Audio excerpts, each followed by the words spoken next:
All right, everyone, we're continuing with lesson number 7. I'm going to start now with example 2b.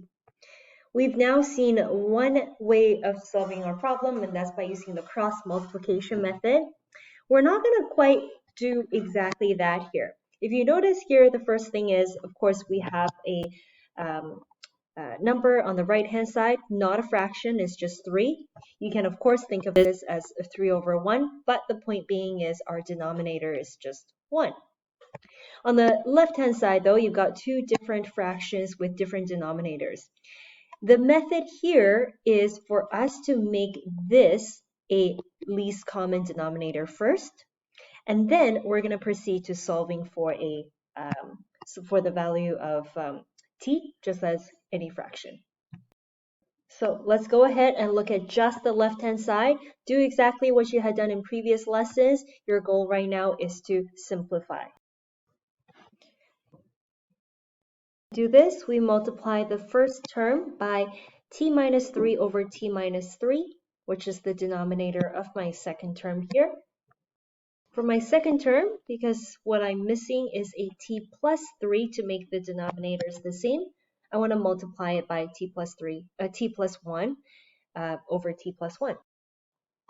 Now that we have the same denominator, everything in the numerator can now combine.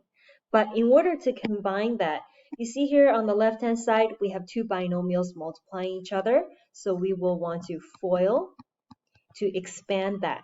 Same thing here, you're going to want to FOIL to expand that. But when you do so, just make sure you remember that the middle part is a minus sign. To make sure I have my minus sign before the entire second term, I'm going to put the entire second term in a bracket here. In my first bracket, you'll see that I can combine these two terms. In my second bracket, you can see that 2t minus t also combines. You can open up the second bracket actually for every single one of these terms and then just overall collect all the like terms, or you can do it in multiple steps.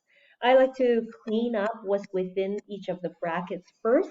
That way I am least likely to miss any of my terms. Now this entire time we've kind of ignored the equals to 3, but just to keep the equation the same, we should actually put equals to 3 on the right hand side.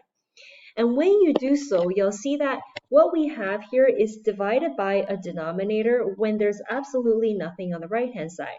So knowing our inverse operations, if we're dividing by this denominator, we can actually just do the opposite and multiply this denominator onto our right hand side, which is what we're going to do. Because if I put that onto the right hand side, you can see that I can now distribute the 3 and of course FOIL with these two terms as well, so that I end up having just a bunch of individual terms. If I have a bunch of individual terms on the left side and a bunch of individual terms on the right hand side, I can simply combine like terms and I don't have to worry about multiplying or dividing terms again. If that sounded confusing, don't worry. Why don't we start by just simplifying these terms and collecting like terms. From left to right, and now I have negative 2t squared negative t minus 1. On the right hand side, I'm going to expand these brackets, and I'll continue simplifying with every step, of course. Going back to the left hand side, I'm now going to collect some of my like terms. I got 5t squared minus 2t squared, so that leaves me with 3t squared. Negative 17 and negative t, negative 18t. And before I continue here, I've just noticed an error. This is a negative 1, which means right here I should have a positive 1. So if you followed me here and wrote negative 1, please go back and just make sure you have that correction. That means with plus 6 and plus 1, you should have a plus 7 for our constant term. On the right hand side, these two combines to get negative 2t. And I'm going to distribute the 3 here. Let's see now if we can combine the like terms from both sides. I've got 3t squared on both sides. Take any of these 3t squares and minus it, and that takes out from both sides. So that's done. Next, I've got negative 18t, negative 6t. Let's do the opposite. I'm going to add 6t to both sides, and that gives me negative 12t. The last like term is our constant term. I'm going to minus 7 from both sides. That gives me negative 16. Since I have negative 12t on the left-hand side, I'm just going to want to divide by negative 12 so that I can isolate t. And finally, we end up with t is equal to 16 over 12. Of course, that's something we can simplify. Getting rid of the negative signs, both are divisible by 4. And we are left with t is equal to positive 4 over 3. That's it. You have successfully solved for t. Now, if we were to go back to the equation, what are the non-permissible values? As in, if we were to graph this equation here, what are the horizontal, or actually vertical in this case, vertical asymptotes? In this case, we will have t does not equal to negative 1, and t does not equal to positive 3. And if I scan through the rest of my fractions here, okay, I'm looking at all the fractions, those are the only two non-permissible values that come. All right, now let's have a look at the graph of this particular function. Again, your graphing calculator is always available to you so that you can verify your final answers. I put in the exact same equation as what we saw in the question there. The only thing is I've changed out the t values here for x. And of course, I have moved the equals positive 3 to the left-hand side of my equation, so now it becomes negative 3. Press enter. Here's my graph. Now, right away, my graph has actually identified the point 0, but if it didn't do that for you, you can go to Menu, Analyze Graph, and the 0 function. Highlight the x-intercept, and you'll see that here. 1.333. If you want to confirm that your fraction is correct, you always go back home, go to Calculate, and of course put in 4 divided by 3. Don't press equal, instead press Control Enter so that you get an estimated value of 1.33. Now going back to the graph here, I just want to really quickly show you guys where those vertical asymptotes are. We already saw that our undefined values were negative 1 and positive 3. So if I were to go to our trace function, let's go to trace and we'll go to graph trace, because remember on the graph trace function you can type in any number and that is entered as the x value and you can find the y value from there. So I'm going to type in negative 1. You can see on the very bottom here x is equal to negative 1 appears. Press enter and you'll see undefined.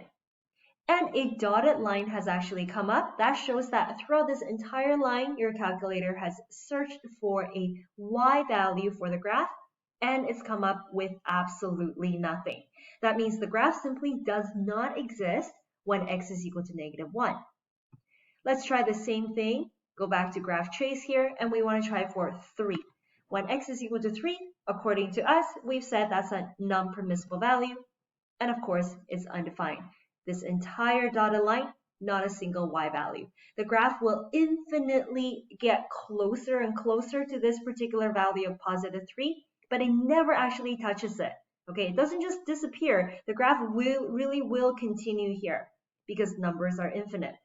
On this right-hand side here, the numbers start infinitely close to 3. We don't know where, and finally we're able to see that graph. All right, let's look at one final example, class example number 3. Now these examples aren't just repetitions of the same type of question. Each of these examples I've shown you so far have a slightly different method or approach.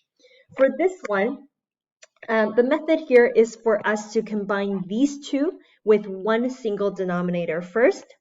On the right-hand side, you can factor the denominator here if you want to, okay? Or maybe you will quickly recognize that the denominator here is the same as what you see on the left-hand side.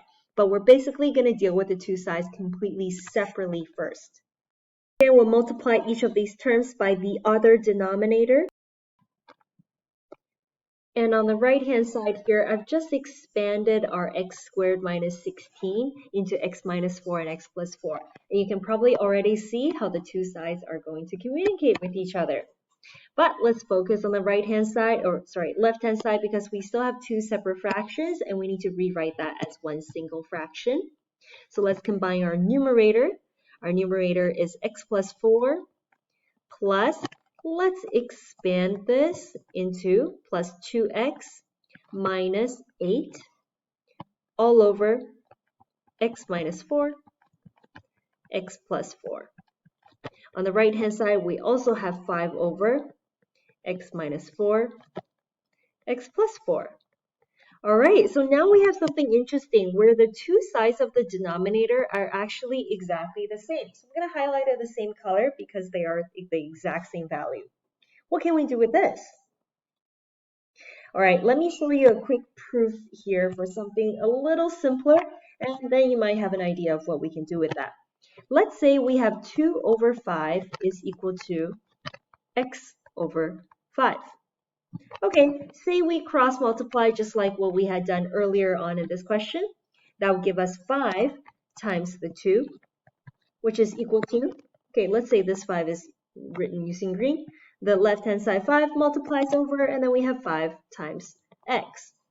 Well, of course, we can divide both sides by 5 because I want to get rid of the coefficient in front of x here. So I divide both sides by 5.